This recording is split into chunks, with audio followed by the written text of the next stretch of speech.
గౌరవ మంత్రివర్యులు ఉత్తమ్ కుమార్ రెడ్డి గారికి ధన్యవాదాలు తెలియజేసుకుంటూ అధ్యక్ష ఈ పిల్లాయిపల్లి ధర్మారెడ్డి కాలువ మా సొంత మండలంతో పాటు భువనగిరి నగరికల్ కాన్ఫరెన్స్లో 2004లో ఆనాడు కాంగ్రెస్ ప్రభుత్వంలో 1,60,00,000తోని చిన్నగా స్టార్ట్ చేసుకున్నాం. ఆ తర్వాత 26 కోట్లు ఒకసారి నేను మినిస్టర్గా ఉన్నప్పుడు అప్పుడు 2009లో శాంక్షన్ చేయడం జరిగింది. దాని తర్వాత ఆ వర్క్ టెండర్ పిలిచి గత ప్రభుత్వంలో దాని పనులు ఎక్కడికక్కడ నిలిచిపోయిన అధ్యక్ష నేను అదే మంత్రిగా వారిని కృతజ్ఞత తెలియజేసుకుంటూ నేను ఒకటే కోరుతున్నా, ఇది హైదరాబాద్కి వెళ్ళి వచ్చే డ్రైనేజ్ వేస్ట్ వాటర్ అయినా మా ప్రజలకు వేరే ఆల్టర్నేట్ లేదు. ఇరిగేషన్ వ్యవసాయం చేసుకోవాలంటే కొండపోచమ్మకి వెళ్ళి బస్వాపూర్కి వెళ్ళి అక్కడికి వెళ్ళి చిట్యాల వరకు అలైన్మెంట్ ఫిక్స్ చేసిండ్రు. ఇటు గుండ్రాంపల్లికి వెళ్ళి చౌటుప్పలో దాని ఇది కొండపోచమ్మకి ఆగిపోయింది, బస్వాపూర్ నింపలే. అది వస్తే మాకు గోదావరి నీళ్ళు వచ్చాయి అని మా పరిస్థితి ఏంటంటే ఈ మూసి డ్రైనేజ్ నీళ్ళతోనే వ్యవసాయం చేసుకొని పండిన పంటలు తినే పరిస్థితి లేదు, బయట అమ్ముకొని మళ్ళా వేరే మార్కెట్లో కొనుక్కొచ్చుకొని తినే పరిస్థితి మా మూసి పరిస్థితి. ఆ మూసి నీళ్ళ కోసమే ఇంత పోరాటం చేసాం. కానీ ఈరోజు గౌరవ ముఖ్యమంత్రి గారు మూసి దాన్ని ట్రీట్మెంట్ చేసి దాన్ని చేస్తున్నాడు, అదొక సంతోషకరమైన వార్త. మా దగ్గర భూగర్భ జలాలు ఎక్కడ బోర్ వేసినా 1000 ఫీట్లు వేయాలి, వేస్తే ఎల్లో కలర్ వాటర్ వస్తుంది అధ్యక్ష.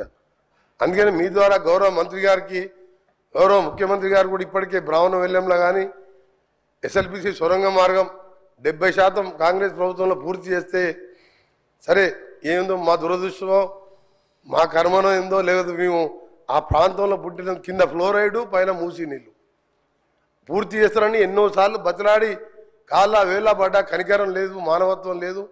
సొరంగాన్ని పండబెట్టిను బ్రాహ్మణ వెల్లంలో ఈ 11 నెలలనే మీ మంత్రి గారు డిప్యూటీ సీఎం గారు వచ్చి నీళ్లు వదిలిపెట్టను. 2 డేస్ బ్యాకే 37 crores ల్యాండ్ ఎక్విజిషన్ కూడా రిలీజ్ చేసిండ్రు.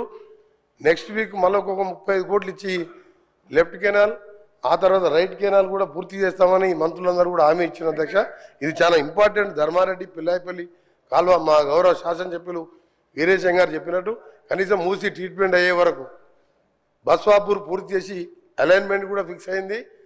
అది కూడా బస్వాపూర్ నింపితే భువనగిరితో పాటు గోదావరి నీళ్ళతో వ్యవసాయం చేసుకోవాలి, ఈ డ్రైనేజ్ నీళ్ళతో కాదు. దీన్ని కృష్ణాలో కలిపి ఫ్రెష్ గోదావరి వాటర్ దాకా సీఎం గారు ప్లాన్ చేస్తున్నారు.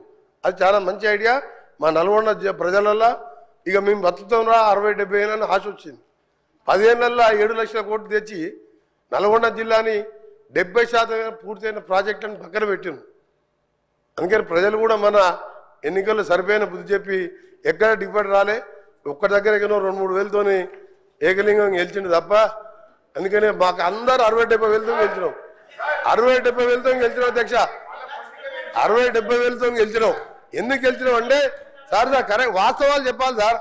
60-70 వేలతో ప్రతి ఎమ్మెల్యే నామినేషన్ వేస్తే 60-70 వేలతో గెలిచినాం.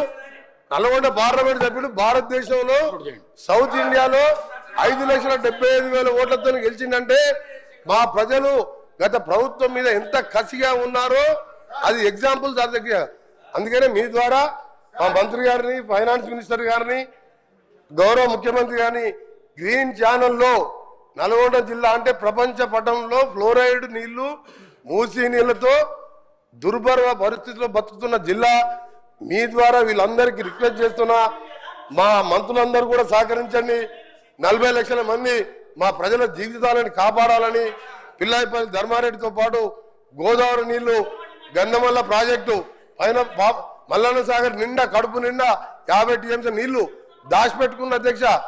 20,000 పెట్టి రిజర్వాయర్ కట్టిను. ఒక్క స్లూస్ పెడితే గంధమల్ల కడితే అధ్యక్ష నేను రైతుల గురించి మాట్లాడుతున్నా. గంధమల్ల రిజర్వాయర్ ఇట్లా గంధమల్ల రిజర్వాయర్ ఒక 3 నెలల పని అధ్యక్ష. టెండర్లు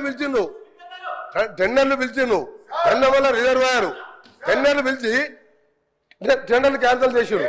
సింగూరుకు 4,000 కోట్లు పైకి తీసుకుపోతాంటారు. మేమేం పాపం చేసినాం నల్గొండ జిల్లా వాళ్ళం. గంధమల్ల విజిట్ ఒక 800 కోట్లతోని 1.5 TMC కెపాసిటీ 1.5 TMC కెపాసిటీతోని 1,50,000 ఎకరాలు ఆలేరు కాన్ఫరెన్స్ లో మాకు నీళ్ళు వచ్చాయి అధ్యక్ష.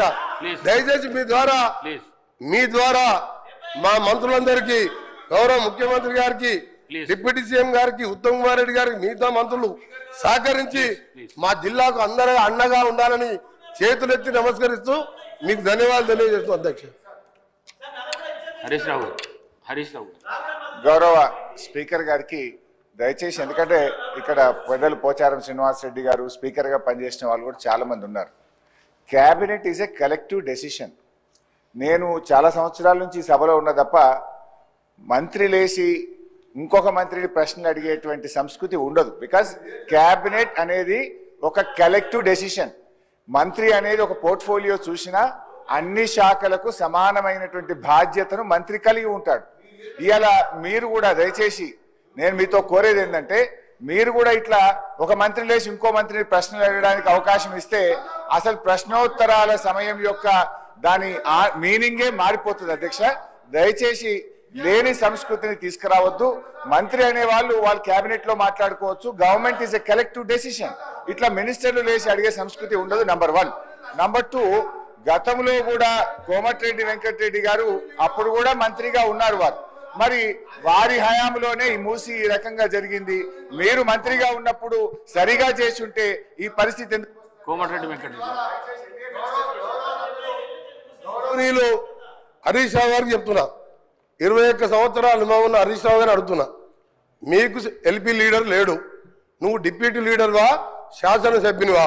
క్వశ్చన్ అవర్లో నిన్న కూడా నువ్వు బైక్ తీసుకున్నావు. మా స్పీకర్ మంచోళ్ళు కాబట్టి నీకు బైక్ ఇచ్చిండు. నీ ఏ హోదాలు అడుగుతున్నావు? నువ్వు ఏ హోదాలు నువ్వు మాట్లాడుతున్నావు? నువ్వు ఏ హోదాలా? గౌరవ్ సార్ ఒక నిమిషం సార్, చాలా ఇంపార్టెంట్ ఇది ఫర్ ఎవర్.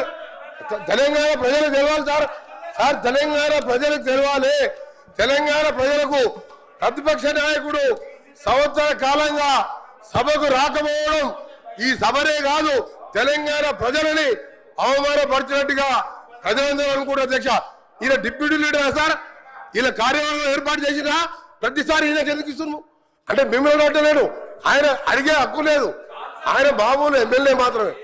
అందుకనే గౌరవ చెప్తున్నా, నా బాధతోని నల్గొండ ప్రజల కడుపులో ఆవేదన, ఫ్లోరైడ్ మూసి నీళ్లు చచ్చిపోతున్నారు సార్. ప్రజలు పేదవాళ్ళు, డబ్బున్న వాళ్ళు హైదరాబాద్కి వచ్చిండ్రు, డబ్బు లేని దళితులు, గిరిజనులు నల్గొండలు చచ్చిపోతున్నారు.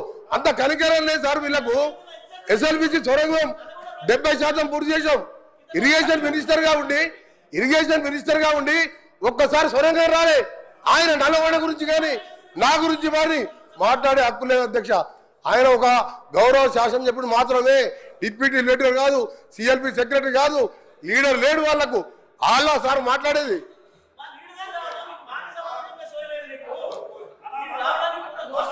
సార్, ఇప్పుడు ఈ రాష్ట్రాన్ని అతి ఎక్కువ కాలం పాలించింది కాంగ్రెస్ పార్టీ. ఇవాళ మూసీలో ఇవాళ నల్గొండ జిల్లా ప్రజలు ఏదైనా బాధపడుతున్నారంటే దానికి ప్రథమ ముద్దాయి కాంగ్రెస్ పార్టీయే. ఎందుకంటే ఈ రాష్ట్రాన్ని ఎక్కువ రోజులు పాలించిందే కాంగ్రెస్ పార్టీ. మీరేం చేసిందని మమ్మల్ని మాట్లాడుతున్నారు.